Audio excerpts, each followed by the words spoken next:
বরবাদের teaser drop করার পর এটা নিয়ে যেমন প্রশংসা হচ্ছে, অন্যদিকে এটা নিয়ে কিন্তু বেশ বড় আকারে সমালোচনাও হচ্ছে। অনেকে বলতেছে এটা অ্যানিমালের সস্তা কপি। এখন এই ব্যাপারটা কতটুকু সত্যি? ফার্স্ট অফ অল, এই সিনেমার যে ডিরেক্টর তিনি কিন্তু এই ব্যাপারটা আগে থেকেই ক্লিয়ার করে বলে দিয়েছেন যে এই সিনেমা থেকে কিন্তু অ্যানিমাল বা সাউথের বিভিন্ন সিনেমার বেশ ভালো রকম একটা ভাইব পাওয়া যাবে, এবং সেটাই কিন্তু টিজারে দেখা গিয়েছে। ইভেন আপনি যদি ক্যামেরা অ্যাঙ্গেলও খেয়াল করেন, ক্যামেরা ওয়ার্কের মধ্যেও বেশ ভালো রকম একটা মিল পাওয়া গেছে অ্যানিমাল সিনেমার যে স্পেসিফিক একটা ক্যারেক্টার আজিজের সাথে। তো এখান থেকে বোঝা যাচ্ছে পরিচালক ইন্সপাইরেশন নিয়ে কিন্তু সেই কাজটা করেছে। এখন এটাকে কি কপি বলা যাচ্ছে? একেবারেই না, বরঞ্চ তিনি ইন্সপায়ার্ড হয়ে সেখান থেকে অনেক কিছু এই সিনেমা ইমপ্লিমেন্ট করেছে। এর থেকেও জরুরি যে বিষয়টা আপনি যদি খেয়াল করেন পুরো টিজারে খুব ভালোভাবে বাংলাদেশি সিনেমার যে স্ট্যান্ডার্ড, বাংলাদেশি সিনেমার যে লুক অ্যান্ড ফিল বলেন, সেখান থেকে এই টিজারের স্কেল হোক বা স্ট্যান্ডার্ড হোক অনেকাংশেই কিন্তু এগিয়ে থাকবে। এই ব্যাপারটা নিয়ে চরম ক্রিটিসাইজ তখন করা যেত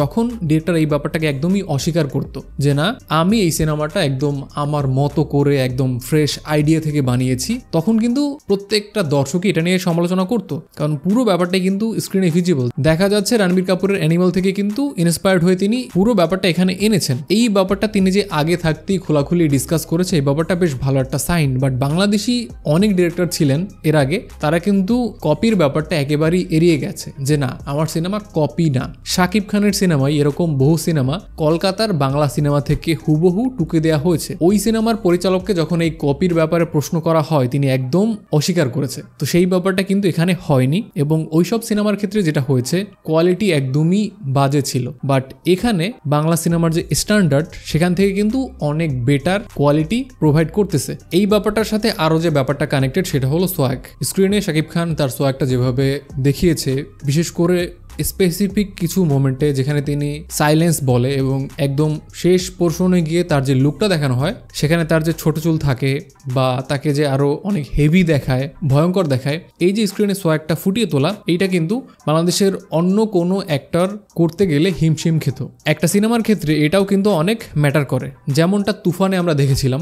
তুফানের যে সোয়াগ সেটা কিন্তু শাকিব খান স্ক্রিনে চমৎকারভাবে ফুটিয়ে তুলেছে। ছোট ছোট ডিটেল, তিনি তার হাতের ওয়াইনের যে গ্লাসটা সেইটা যেভাবে রোটেট করে, এটার মধ্যেও কিন্তু আলাদা একটা আর্ট আছে। তো স্ক্রিনে তিনি কিন্তু চমৎকারভাবে তার সোয়াগটা ফুটিয়ে তুলেছিলেন, এবং এই টিজারটাতেও কিন্তু আমরা সেই ব্যাপারটা দেখতে পাচ্ছি। আমার মনে হয় না যে এই ব্যাপারটা নিয়ে আলোচনা বা সমালোচনার কোনো দরকার আছে। দিন শেষে যেটা ম্যাটার করবে সেটা হলো ওভারঅল সিনেমার স্টোরি, এবং সেই স্টোরি ডিরেক্টর কিভাবে পর্দায় ফুটিয়ে তুলতেছেন, সিনেমার স্ক্রিন প্লে, এবং এই যে শাকিব খানের যে লুকগুলো, সেই ডবল পার্ট শাকিব খানের সাথে বা একে অন্যের সাথে, অথবা সিনেমার যে মেইন ভিলেন যিশু সেনগুপ্তের সাথে তার টাসেলটা কিভাবে ডিরেক্টর জমায়, এইটাই আসলে দিন শেষে ম্যাটার করবে। তো সবকিছুর উত্তর মিলবে আসলে ঈদ আসলে। তো দেখা যাক কেমন হয়। তবে এখন অব্দি যে প্রমোশনাল ম্যাটেরিয়ালগুলো এসেছে সবগুলো থেকে বেশ পজিটিভ একটা ভাইব পাওয়া যাচ্ছে। তো এই ছিল এই টপিকটা নিয়ে আমার মতামত।